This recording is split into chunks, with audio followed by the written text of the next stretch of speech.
everyone. Our next speaker is Sangeeta Shankran Sumesh. So she has created positive impact through high performance and increased profit.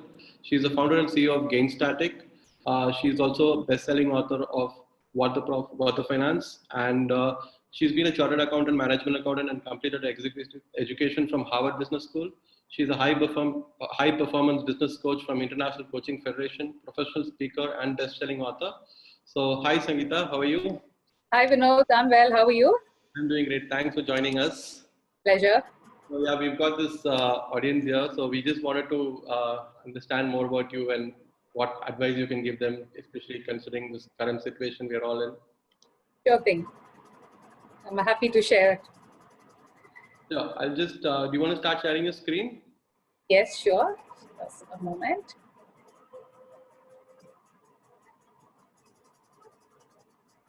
Yeah, is my screen visible? Yeah, it's perfect, yeah. Okay. All right. So before I get started, I think Vinod, you and your team at Spinta, you guys have been doing a phenomenal job at putting together the summit. So kudos on this job. That's well done. Thank you so much. Thank you. Welcome. Right. So yeah, like we know, I'm here to talk about what the finance and let your profits enhance.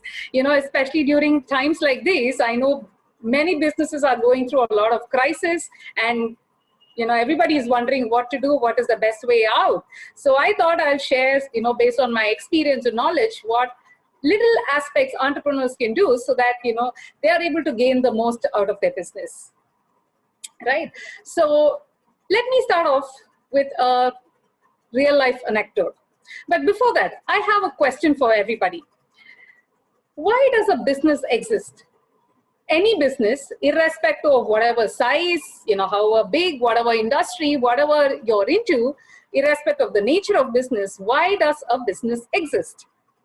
You know, when I ask this question to many entrepreneurs, the answer I get is, you know, it's my passion, or I'm here to help my customers. I solve problems for my customers, you know, many such answers, interesting answers. I want to add value and stuff like that. All that is fine. But you must understand the very basic, you know, the very core why a business exists. And you know what that is? A business exists to make money. You know, people sometimes tend to argue with me. They're saying, no, you know, money is not my motive and stuff like that. Well, in that case, go ahead, do charity. You're not here for making money, okay? Your business is there to make money. And that's the only objective of any business. So get that clear first, you know. So whatever actions that you do must be in line with your profits. Your business needs to make the money that it's supposed to make. So what actions are you doing as an entrepreneur? And that's what we are here to discuss today. So let me, like I said, start off with a real life anecdote. And this happened about a year ago. There was a fairly successful tech entrepreneur who met me and, you know, wanted to check with me if I knew any potential suitable investors to invest in his business. So I wanted to understand more about the business and, you know, got onto a conversation with him, trying to understand what was really happening and, you know, why exactly he was looking for investors. And as our conversation progressed, I sensed a lot of anxiety, despair, and pain in his voice and the words and, you know, from his expressions. So me being a coach, I started to probe deeper. And as we started speaking, you know, he slowly started to open up and realized the business was not doing as good as he thought it was. There were a lot of cash flow issues. He was having sleepless nights. He didn't know how to pay the next month's salary. Each month he was going through this difficult time. He didn't know whom to discuss about all these issues. You know, he couldn't talk about it to his family, nor his colleagues, nor his friends. And, you know, all these emotions were deeply buried into him. And he was having a really difficult time. So slowly he started telling all his issues. And then as our coaching conversation progressed, we got to understand three things. His cash flow was obviously not too good. His revenue models were not the right way that it was meant to be. And he was having a lot of working capital issues. So in his mind, he thought by getting investors, all his cash flow issues, his working capital issues, all these issues would get resolved. And therefore, that is the reason he actually wanted investors. So I told him, by getting these investors, this will only arrest his problem of cash flow on a short-term basis, because he was not getting into the root cause of the issues. And that is what was actually creating these problems. So he had to first address these, the root cause of these issues, which was causing the problem. And only thereafter, if he was looking at growth and expansion, should he look at investors. So my friends, this is what I call as the fake steak syndrome. Are you a victim of it? Do you think by getting in investors, you probably become cash rich overnight and your cash flow is going to get better and your business is going to flourish? Well, it might, but it could be on a temporary basis. So you need to understand the pros and cons of having an investor and the reason why you want to have an investor. So these are some questions I would like you to reflect on. Why do you need an investor, and how is it going to help your business? And is there a way you can actually even do away without an investor? So think through these, and once you're convinced, then you can take necessary actions for getting an investor. But your prime focus, my friends, like I said, should be to focus on your business. Irrespective of whether you have investors or not, you need to be focusing on your business growth. And that is what I say is financial high performance. Now, let me break that down for you. What is high performance? Achieving superior results by performing at a high standard as per set targets. That is high performance. So what is financial high performance? Achieving high performance in financial terms, right? So how well is your business doing in financial terms? And that is what is financial high performance. And I think that is what most businesses tend to strive and want to achieve in the growth of the business. So what are the main components of these financial high performance? Now I'm going to give you the takeaways of today's session. This is just the introduction that I had. So the takeaways of today's session based on the financial high performance of your business is CSR. Now you must be wondering, what is CSR?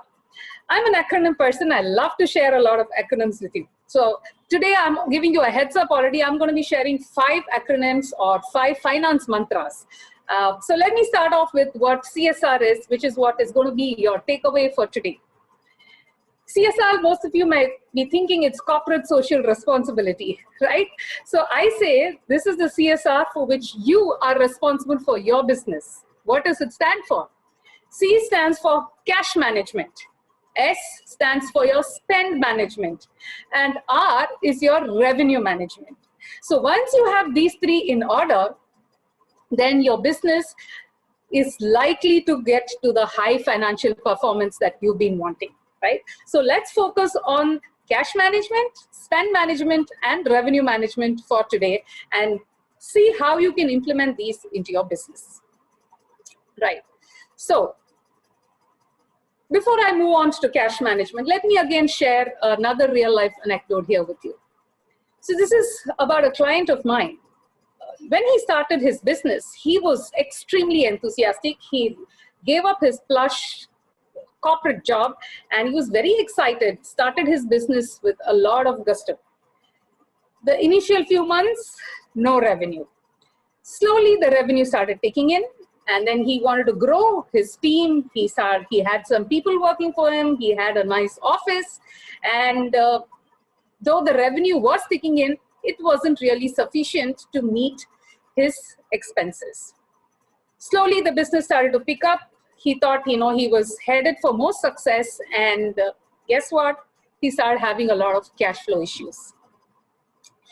He had to mortgage a lot of his personal assets and, to meet both the ends of the business meet, and he was going through a lot of emotional trauma because one side he felt the business was doing well, but the cash, he wasn't seeing the cash. He wasn't able to take home a decent salary to run his family. In fact, his wife was paying for most of his household expenses, and obviously this was hurting him. So he was, wondering how to manage his cash. And that's when I gave him a cash mantra and see if you can utilize this. Now, as I said, I'm an acronym person. So the acronym that you have to remember here is CASH. CASH for cash. Now, what does it stand for? C is to collect on time. Many entrepreneurs have realized they complete the work. Sometimes they don't raise the invoice on time, or even if they do raise, they, exceed the credit limit that's been given. So it's important that you follow up your dues and ensure you collect it on time. So C is to collect on time. A is to anticipate your in and out. You must know how much money you're expected to get in the next few months and what is going to be your cash outflow as well, so that you can plan your cash accordingly. So A is to anticipate your cash in and cash out. S is to systematically monitor. At any point in time, you must know how much of cash do you have, your business has, so that any financial decision that you have to take, you must be in a comfortable position to make it immediately. So you need to systematically monitor, and your eye should always be on the cash that you have. And H is the habit of reserves. It's always good to build your reserves, especially your cash reserves, so that during an emergency or any rainy days, your business is all geared up and you are not struggling for it. So let me repeat cash for you again. Collect on time, anticipate your in and out, systematically monitor, and have the habit of creating cash reserves. So that is important. Cash is key. Cash is like oxygen for a business, right? So you need to have sufficient cash for your business. Another thing that I notice is many entrepreneurs do not differentiate or do not know the difference between a cash profit and a book profit. Both are equally important. And you might wonder, while all your transactions are similar, why is the cash profit different from the book profit? And I'll tell you why. The difference, even though the transactions are similar, arises because of non-cash flow items like your depreciation. It could be timing difference. For example, you might raise an invoice, let's say end of the year, but your customer pays in the following financial year. So in your books, this is already recognized as revenue, but your cash doesn't reflect the same. It reflects only when you get the money. So similarly, it could be like your accruals, the bills that you get during the year end or the month end, which you'll be paying subsequently. So these are some of the common reasons why the cash profit is different from the book profit. But as an entrepreneur, both are important for you. Cash, obviously, because you need it to run your business. And the book profit is important because if you're going in for loans or you're to investors and stuff like that, the book profit is what is being considered. So both are important, and you need to focus on both these aspects. Right? So from here, let's move on to the next mantra, which is on the spend management. So let me again share another interesting thing that happened. So there was this foreign company who wanted to set up their branch here in India. So they hired a team, they put things together, everything was in place. But guess what? They didn't have a person to manage their finance. They thought they would oversee it from the foreign operations. So while that was fine, what was happening is all the expenses of the Indian operations were being converted into dollars. And when they were converted into dollars, they seemed quite insignificant to start with. And the Indian branch wasn't actually making money in the initial 2 years of business, of starting up, because there was no spend management. There was nobody taking care of the spend, and the foreign company was looking at it all in dollar terms, but over about 2 years, the expenses had soared, and they were wondering what is happening. So that's when I say spend management becomes very important.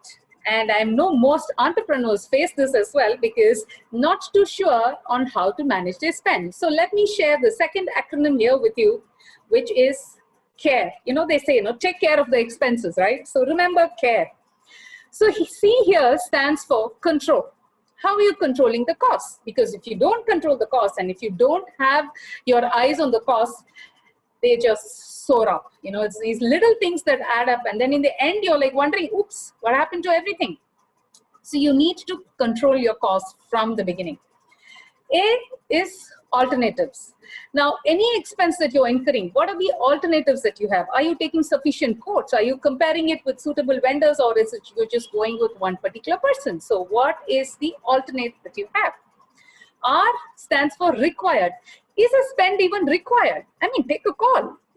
Use your prudence there, your financial prudence. So, because many times an expense is not even required and people just go ahead with it. So, check if an expense is actually required. And if it's required, E stands for enhance. What do I mean by enhance? How is the expense enhancing your business? It could be your business value, it could be the way your business is being projected, whatever, but how is it adding value to your business? You need to know that, right? So let me repeat what is care. C is to control your costs, A is your alternatives, R is whether a spend is required, and E is how is it enhancing your business, right? So remember care for your spend management. Now related to this, and related to cash is the next mantra that I'm going to share with you. And this is on your cash prioritization. Especially when you're pressed for cash as an entrepreneur, on what basis do you prioritize the cash that you have, right? So the acronym you need to remember here is BLING, okay, wherein B stands for your business operations. Now, whatever cash you have, the first thing that you need to prioritize is for your business. You know, what do I mean by business operations? Your basic running of your business, you know, it could be your salaries or, you know, whatever is required so that that actually translates into revenue for you. So for your basic business operations is the B that stands for, which is the first bucket that you need to put your cash into. The second is the L. L stands for your legal expenses. It could be your taxation and, you know, maybe like customs, whatever. You need to ensure that you're legally respecting the laws that your business is bound by, because if you don't, you know, the consequences are not worth spending your time, effort, and money on, because the rules are very you know, stringent, and therefore ensure the next immediate thing you're, you know, settling for is your legal expenses. I stands for investment. You know, what sort of investments are you doing for your business to grow? So I is the third bucket that you need to look at for your cash. N is the necessary reserves that you need to build for your business, because I already told you, like during the cash acronym, remember, the head stands for habit of reserves. So whatever reserves need to be created, I think that is important. And I think during times like these, I don't really have to stress the importance of the reserves. And G is the general expenses. So any cash that you have over and above, you know, after spending for your business operations, your legal aspects, your investment necessary reserves, after that, whatever cash you have, you can go ahead and splurge it the way that you want for your business, right? So remember, BLING. Now from here, let's move on to the R of the CSR, which is the revenue, right? So again, here, let me share another story here with you. So there was this lady who was doing fairly well, who was an entrepreneur here, and she got married and she relocated to a new country. And she wasn't familiar with the way the business, you know, operates there, and she was trying to understand, and she had her niche, and, you know, it was a specialized thing. So she was wondering on how to arrive at the right pricing. And I noticed this is a common challenge that most entrepreneurs have on, you know, how do I arrive at my right pricing strategy? How do I know which is the best way to price my business? So here I'm going to share some easy ways. You can do a mix and match also of this on your pricing strategy. So as usual, let me share the fourth acronym with you, which is price. Price for price. Easy to remember, right? So P stands for, it could be three things actually. One is your perceived value. What do I mean by perceived value? How exactly is your customer perceiving your product or service? Now, if you were to step into the shoes of your customer, would you be willing to pay the price that you want to quote? So how is a customer, a potential customer, looking at your offerings? So P, one is perceived value. Another thing is premium pricing, which is like, you know, look at the car segment. Obviously, if it is like, you know, a high-end luxury car, it comes at a premium pricing. So if your product or service has a premium quotient to it, you can always charge a premium for it. And the third thing of the P is promotional pricing. Now, let's take the example of air conditioners or refrigerators, right? Now, during summer, when the demand is high, they play up with the pricing. And normally during winters, when again the demand is not so high, that's when they try to come up with some offers and some promotions so that they can push the sales. So see what works well for you. So the three P's of the P of the price are the perceived value, promotional pricing, and premium pricing. R stands for range pricing.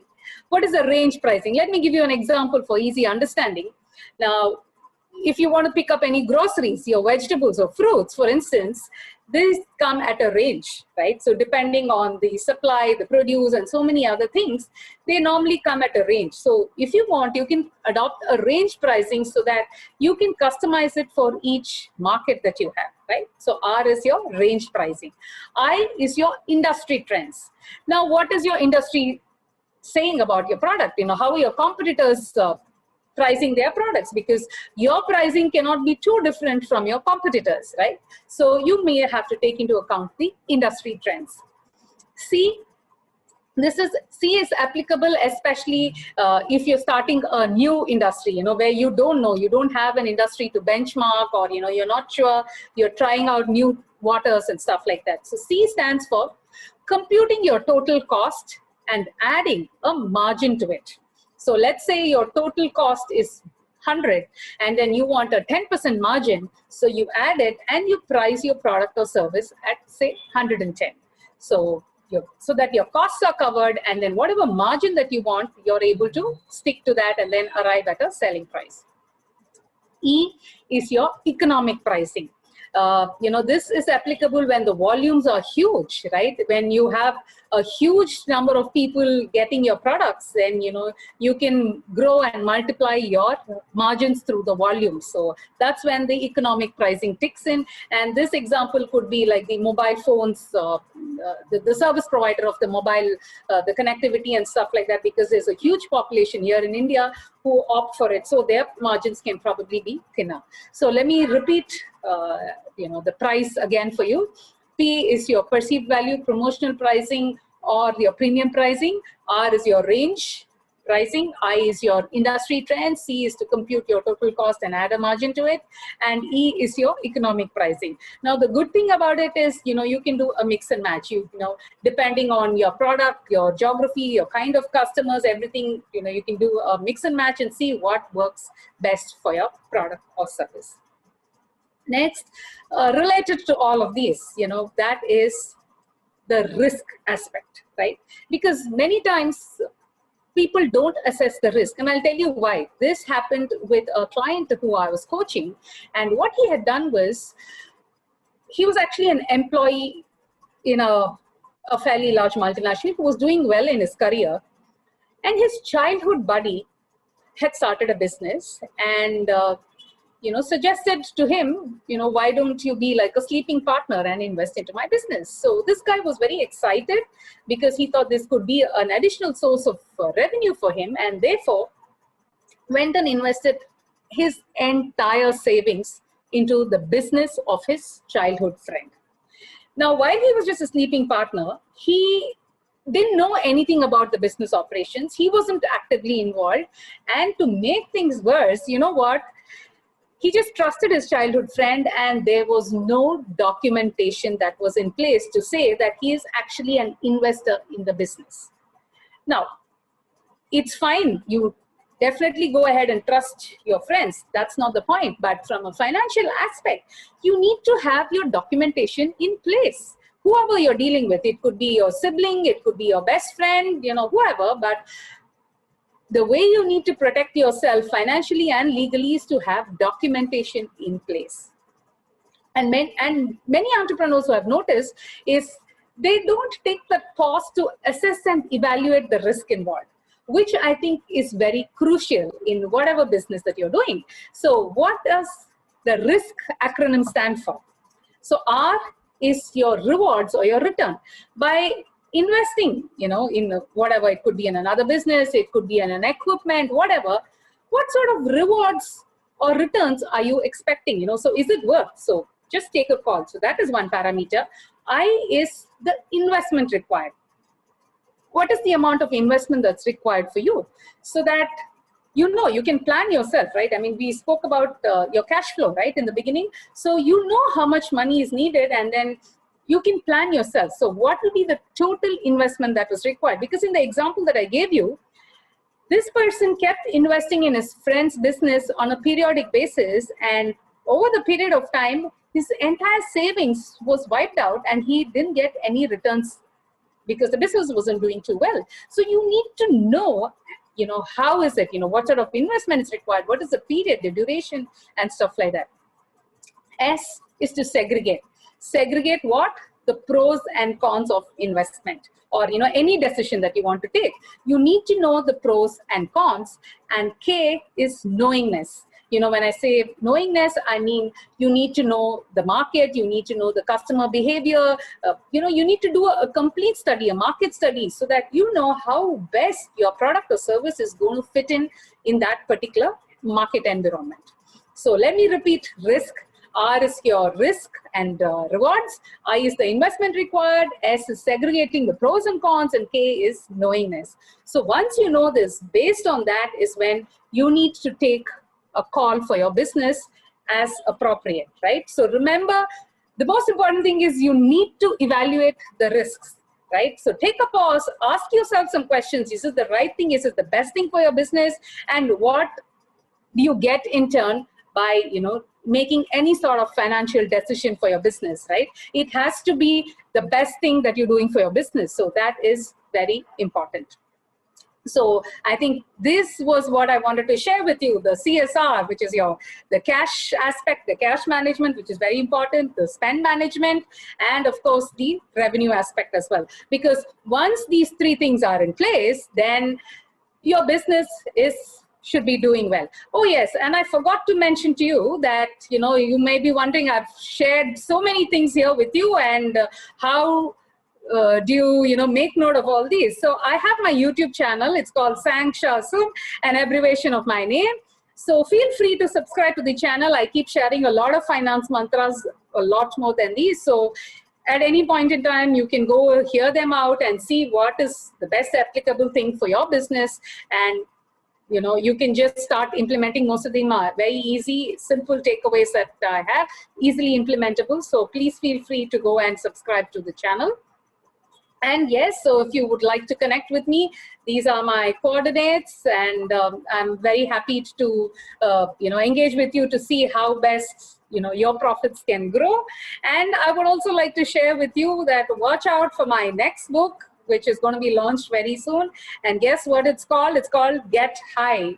And that talks about how to coach yourself for high performance in your work. So whatever work that you're doing, it has some easy mechanisms to see how you can actually coach yourself. And the book has also been endorsed by Dr. Marshall Goldsmith, who's the leading coach and a New York Times bestseller.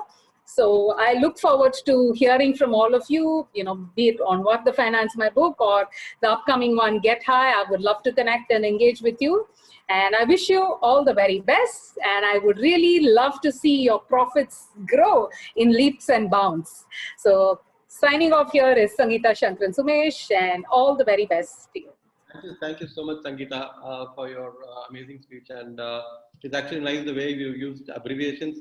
It's like, you know, it's easier for me to remember as well. So yes, yes, that's the point. Yeah, you know, the recall value is very high when you put it as acronyms. Yes. I think whatever you say, especially this time, it's very important for people, because considering, you know, the finance and how do you manage your finances, especially during these times, are probably the highest priority. And I'm very excited with your new book. I think we should also, you guys also, whoever have not read the first book, I think you should just get a copy of that, because it's like got this as well as way more than this on the book. So you should just make sure that you get a copy of it. I'll be sending the slide to you, and I'll also be sending them, like, I can just share the presentations, right, to them? Sure. Yes, yes, sure. You can share the presentation. So as parting words, I would love to say that, you know, please focus on the financial aspect of your business, because, you know, many times what I've noticed is entrepreneurs who are, you know, they're domain experts, you know, think finance is not their responsibility. Well, you know, they always tell me, like, you know, I have my accountant or my advisor, my auditor, you know, finance is their problem. But what I say is, on whom does the onus lie? it's with you as a business owner, because the money that the business makes, only you are the one who gets it, right? It's your business, so you need to take that care. While you can always take advice from your auditor, accountant, or advisor, or any other person, you are the ultimate decision maker. So the onus lies on you as the business owner. So please remember that and do the right things, the financially best thing for your business. Of course, not always it should be financially driven, but know the repercussions, right? So take a call, just take a moment's pause, reflect, and then take your decisions is what I have to tell people. Sure. Thank you so much, Sangeeta, for your time. So look forward to talking to you soon. Pleasure. All the best.